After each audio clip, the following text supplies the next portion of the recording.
हर हर महादेव। नमस्कार, मैं पंडित मुकेश शास्त्री, नासिक त्र्यंबकेश्वर श्री तीर्थ क्षेत्र त्र्यंबकेश्वर में मैं आप सभी का सहर्ष स्वागत करता हूं। और मेरे YouTube चैनल को जिसने अभी तक सब्सक्राइब नहीं किया हो, सब्सक्राइब करें। पसंद आए तो लाइक और शेयर करें। बेल आइकॉन को ऑन कर लें, यानी आने वाले वीडियो आपको मिलते रहेंगे। मुझे पूछा गया कि पितृदोष क्या होता है और इसका निवारण क्या है, इसका शास्त्रीय प्रमाण के साथ चाहिए। तो मैंने शास्त्रीय प्रमाण ढूंढे हैं।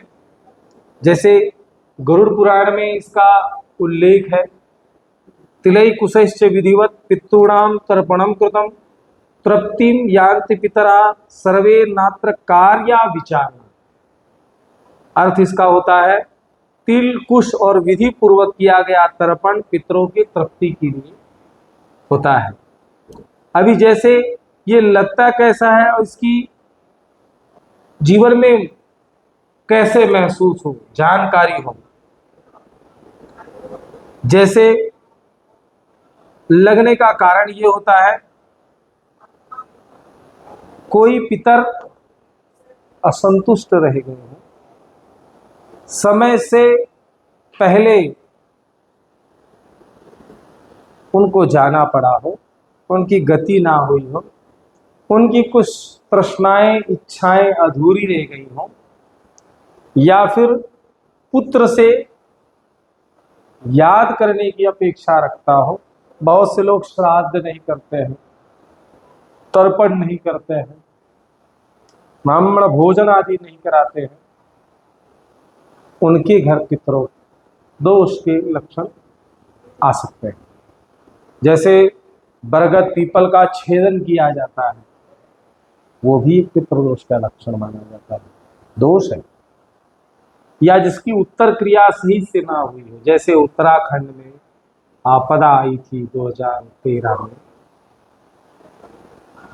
तो ठीक है भगवान भोलेनाथ के चरणों में प्राणांत हुआ, परंतु उनकी गति हुई या नहीं हुई मैं नहीं जानता हूं, परंतु मैं इतना जानता हूं, अकाल मृत्यु। जिसका शरीर ही न मिला हो क्रिया करने के लिए, वह प्रेत योनि में भटकता है। उसका प्रेतत्व नष्ट करने के लिए आपको 10वां 11वां 12वां 13वां वर्ष श्राद्ध करना ही पड़ेगा। नहीं मिल रहा है बॉडी, तो आप कुशा की बनाकर उसका दाह संस्कार करें। तो उसी के लिए यहाँ हम लोग नारायण बलि, नाग बलि, शपिंडी, त्रिपिंडी यह विधान किया जाता है।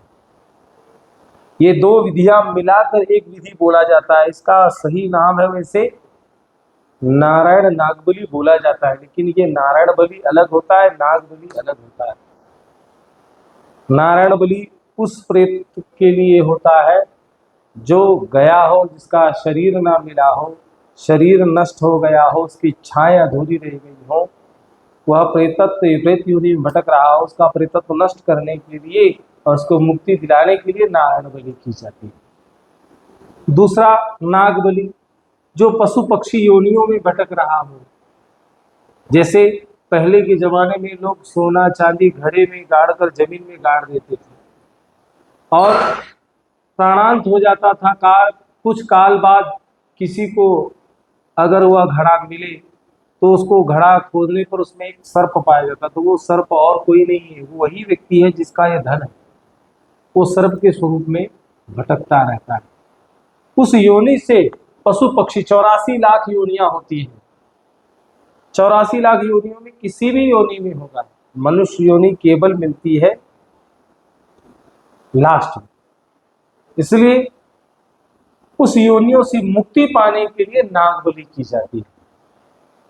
उसके बाद जिन भी देवताओं का आपने पूजन किया, यम और पितृ आदि देवताओं के लिए शपिंडी कर्म किया जाता है, यानी पिंडदान किया जाता है। उसके बाद तीसरे दिन आप त्रिपिंडी आदि कर सकते हैं। वो नारायण नाग बलि में नहीं आता है, वह अलग विधान है। त्रिपिंडी करने के लिए ब्रह्मा विष्णु और महेश तीनों देवताओं का श्राद्ध किया जाता है।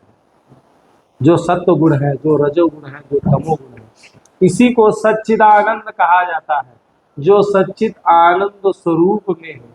ऐसे भगवान नारायण, ऐसे ब्रह्म और ऐसे महादेव, ऐसे तीनों देवताओं का श्राद्ध किया जाता है त्रिपिंडी। वो होने के बाद गणपति पुण्यावाचन आदि करके आप घर अपने जा सकते हैं। ऐसे ये पितृदोष के उपाय होते हैं। अब इसमें ऊपर की और विधि पूछे तो पितृ गायत्री भी किया जाता है, जिसमें 1.25 लाख पितृ गायत्री का जाप किया जाता है।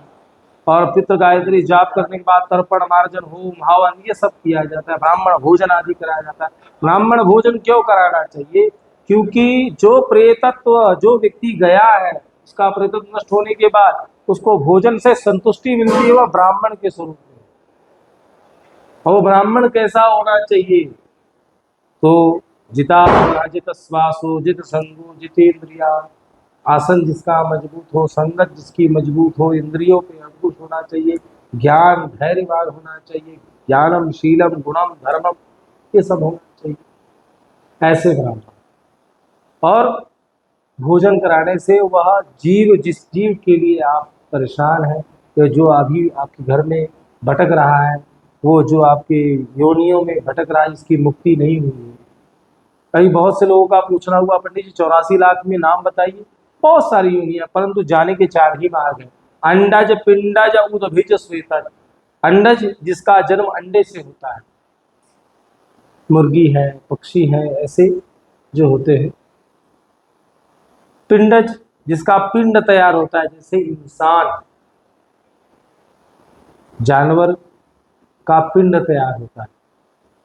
उद्भिज जो जमीन फाड़ कर निकलता है।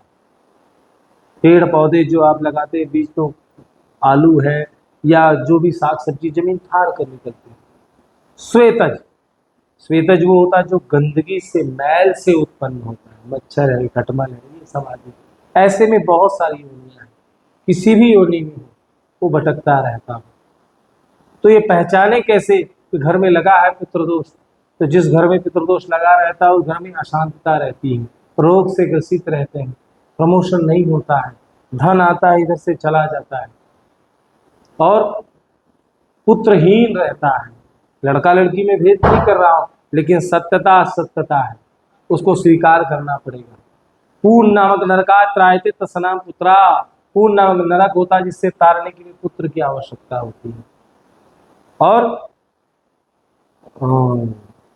ऐसे योनियां होती हैं। कहने के लिए मेरे पास बहुत कुछ है, परंतु वीडियो की एक मर्यादा है और उसका एक कुछ समय सीमा है।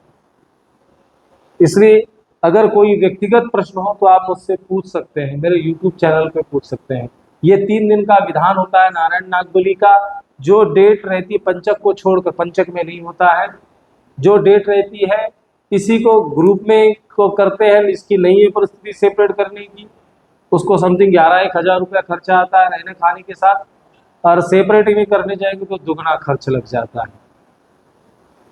इसलिए जो मुहूर्त रहेगा उसके 1 दिन पहले शाम को आना है, और तीसरे दिन दोपहर के 12 बजे तक आपका कार्य हो जाता है। इसमें कोई चीज़ ना समझ में आए, निसंकोच मुझसे आप मेरे YouTube चैनल पे आप मुझसे पूछ सकते हैं। मैं पंडित मुकेश शास्त्री, नासिक त्र्यंबकेश्वर। हर हर महादेव।